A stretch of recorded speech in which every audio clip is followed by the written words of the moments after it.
All right, our speaker today is somebody we know well and is an integral part of our community. She is a religious science minister and lives out in the boonies a little bit.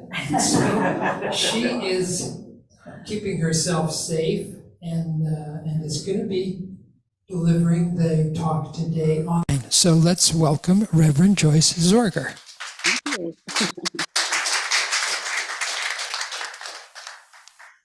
Okay. Oh my gosh, it's so good to be here. I can't be there in person. I wished I would be able to. I want to thank Brian for even offering to come and drive out here to pick me up and bring me in, but I just didn't want him to uh, the roads out here with the winds that are so they blow down trees across the road and there's no cell service out here when you get on these roads. And so anyway, thank you again, Brian, for your offer. I am so appreciative of that. And I love the music, Give Yourself to Love. And I am giving myself to love today because I love talking with you. I love my Unity community, and I'm just glad to be here on Zoom. That it's the technology sometimes overwhelms me, but this is a piece of it that seems to benefit all of us when we can't be someplace in person. I want to thank the music too. I love that. I love the music. I love the inspirational that Peggy read about, the inspiration about Disneyland. And I just recently came across a packet of tickets that was from 1955. My parents took our family there when it opened in Anaheim in 1955. And I think I was 17 at the time. But anyway, it was amazing coming across those tickets that I saved. And I think it probably was, I don't know, $12, $15 to get in. And now it's way over $100. But anyway, time changes. And anyway, we're here today. We're talking about imagination, the power of imagination. And I have a good friend. She's very interested in my philosophy, the science of mind. And she asked me about my talk today. And she asked me if there is a distinction between imagination and visualization in the context of spiritual practice. And this was my answer to her. To me, they are both in the context of the third step in a science of mind prayer treatment. This being the realization step where we make the result of our prayer treatment real. We see it, we visualize it, we imagine it, we make it real. One might say awareness to acceptance. Awareness to acceptance. I think that's the secret within the realm of mind, and mind with a capital M, mind being the source, the infinite intelligence that I refer to as God. God to me is that infinite intelligence. And imagination can be more powerful than knowledge because it can expand knowledge.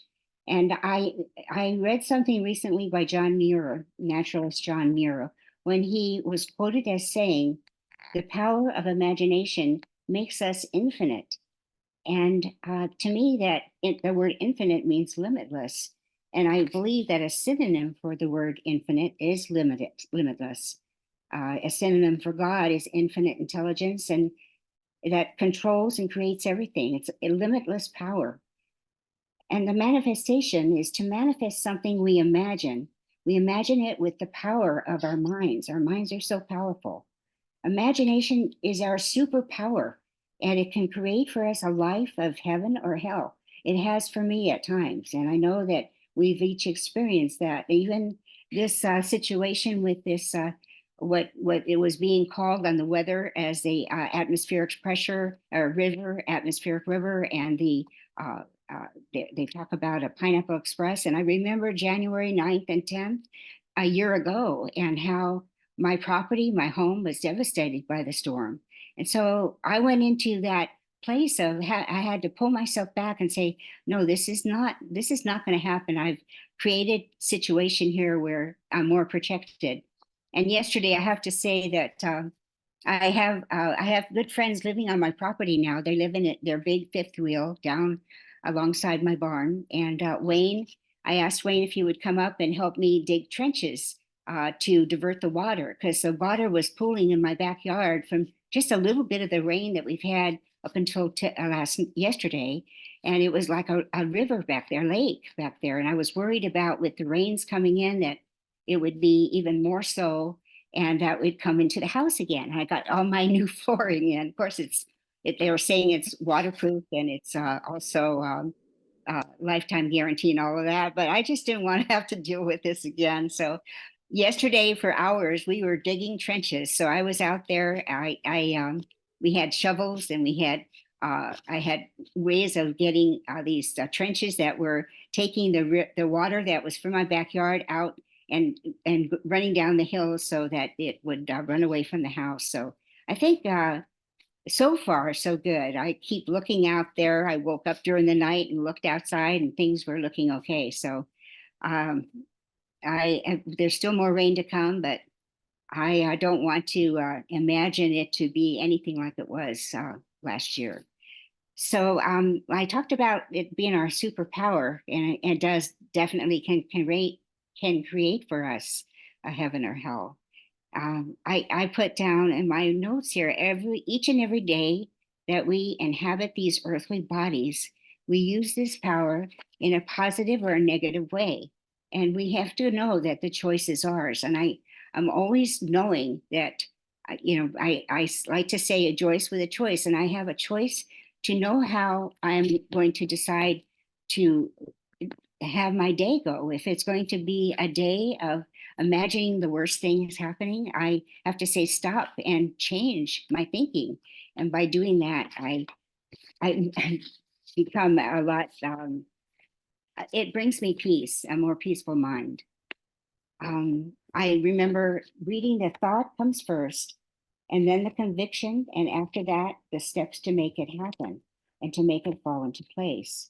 I read something recently. It says our imaginations can take us from nowhere to now here just by changing one letter, changing that W. Instead of nowhere, now here.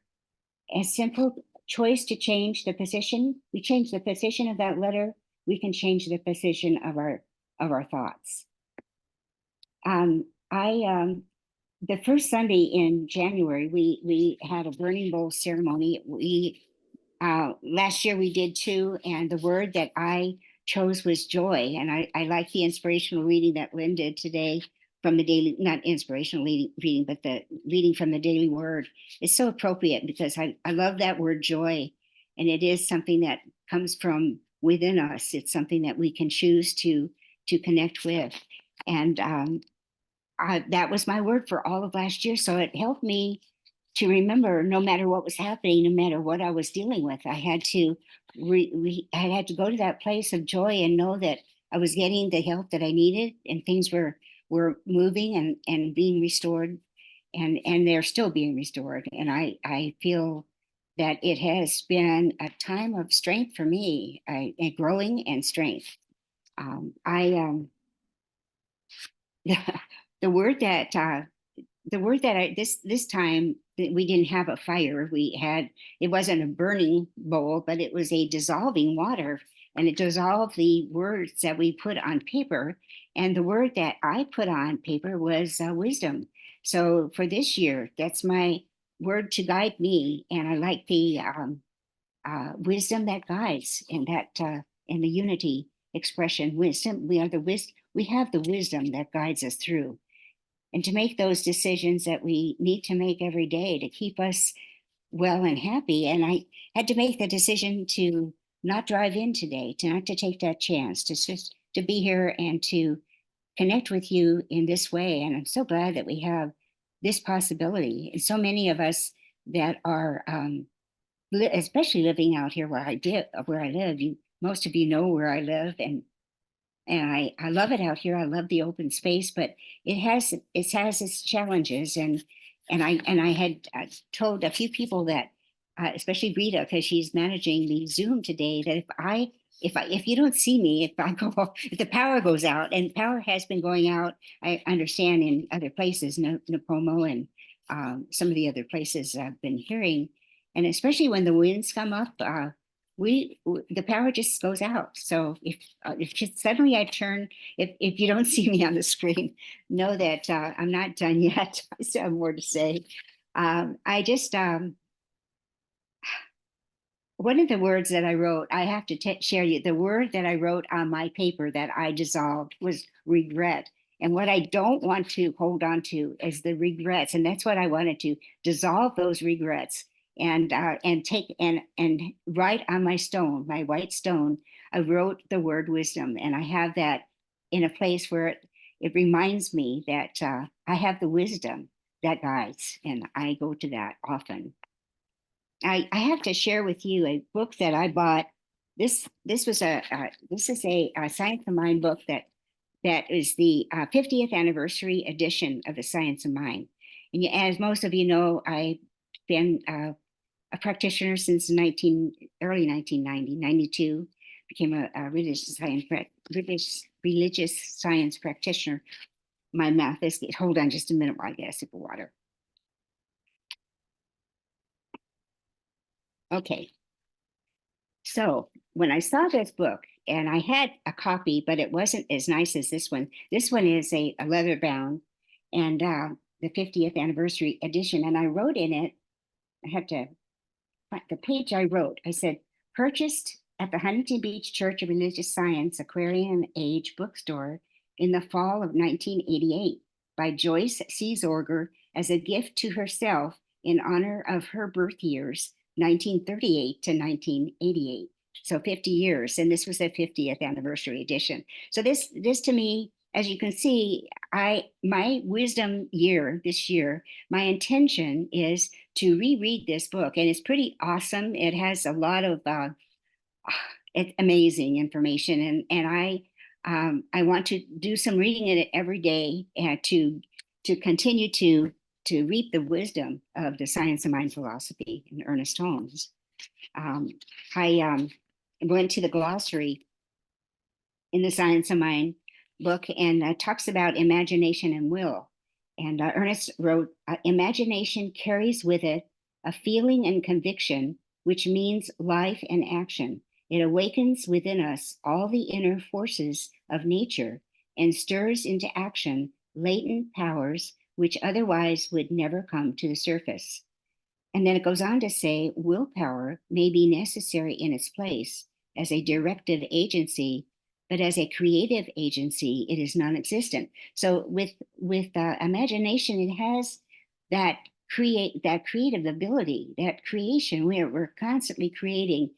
Every moment of our thoughts create who we are in every moment. It's a definition of the word imagination is the ability of the mind to be creative or resourceful. And that's why, we always are reminded of Disneyland and imagination and our Imagineering. I remind myself of when I was a little girl, I had a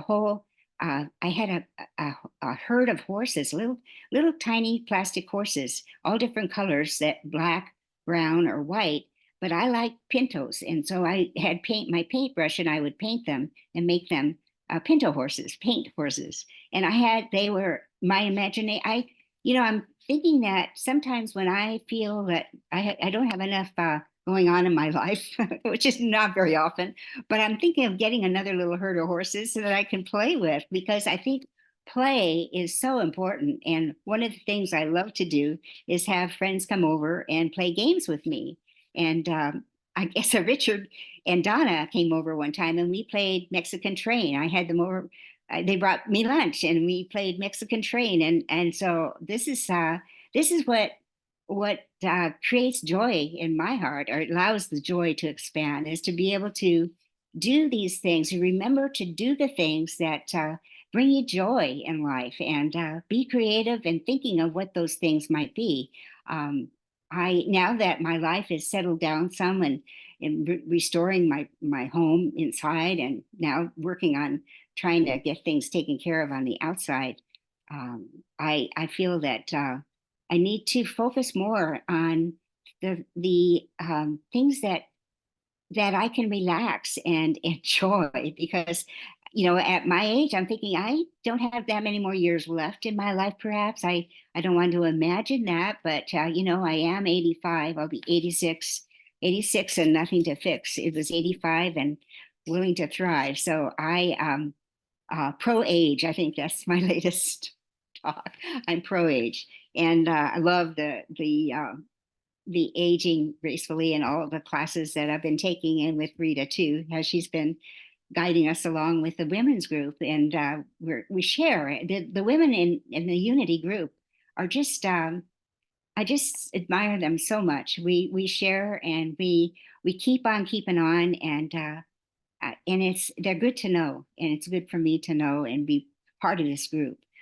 So anyway, I'm going on with my talk here. I want to say that these are some words from Ernest Holmes. He says, worlds were formed by the word of God. Being made in the image and likeness of God, our world is formed by our word.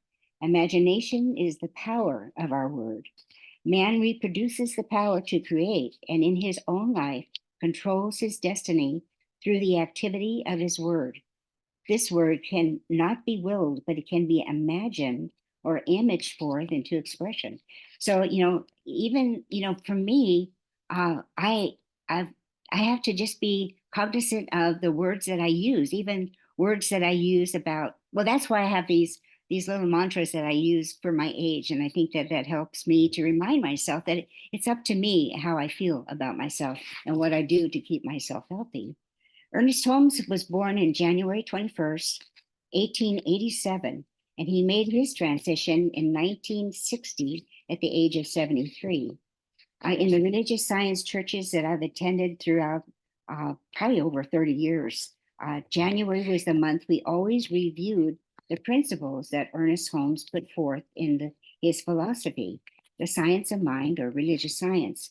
To Ernest, it was about people using the philosophy to better their lives, not to start a new religion. And on August 15th, 1959, he gave his last sermon by the sea at the beautiful chapel at Asilomar. And I'm going again this year in July. Unfortunately, I won't be able to make that cruise that Chris was sharing with us, but I get so much from going there to Asilomar. It brings back wonderful memories, and it reinforces um, my my thoughts and my ideas and my way of living.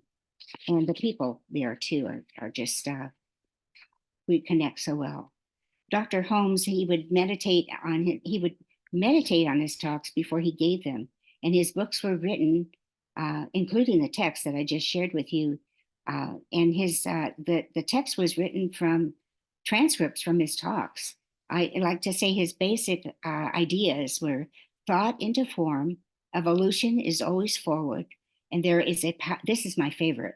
There is a power for good in the universe that is greater than we are, and we can use it. There's a power for good in the universe. It's greater than we are, and we can use it. And to know that we have that power within us because we are God. We are God in expression, that individualized expression that God is. And I like to think that each one of us is blessed with that life that continues, that life that is God's life now, and that I am, God is, and all is well.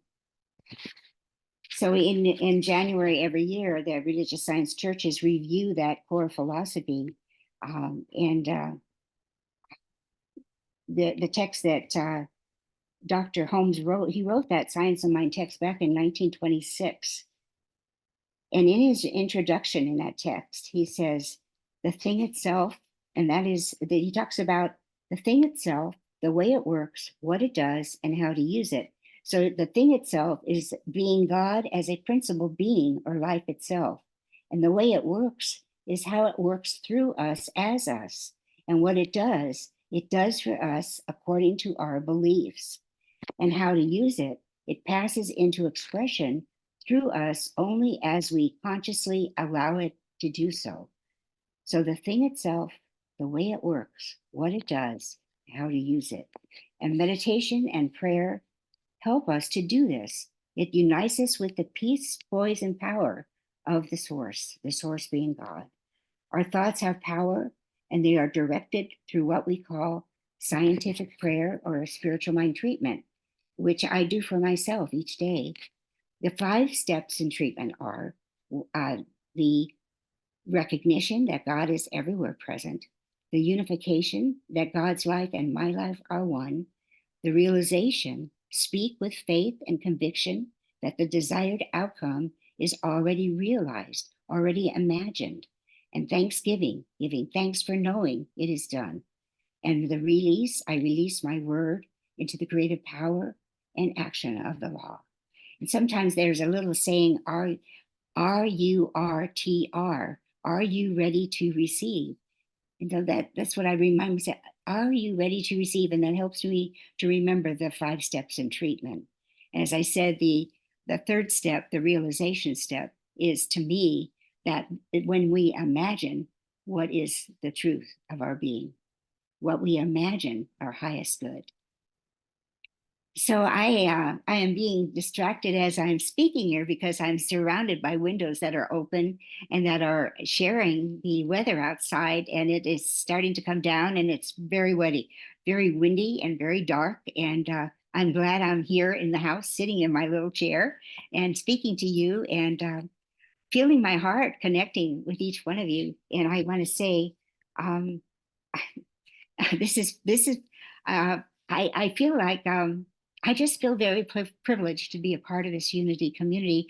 Unity and religious science are so close together, and that's why I chose to when I no longer attended the religious science church, the Unity Church to me was just in 2013 is when I came to the Unity Church, and I never regretted it. I've always gotten so much from this journey with each one of you, and being able to continue my talks. I feel this is a great privilege to be able to do this. So, dear ones, may we always be ready to receive our highest good. So, are you ready to receive? Are you ready to receive your highest good? And that is my message this morning. Imagine that. Thank you for listening.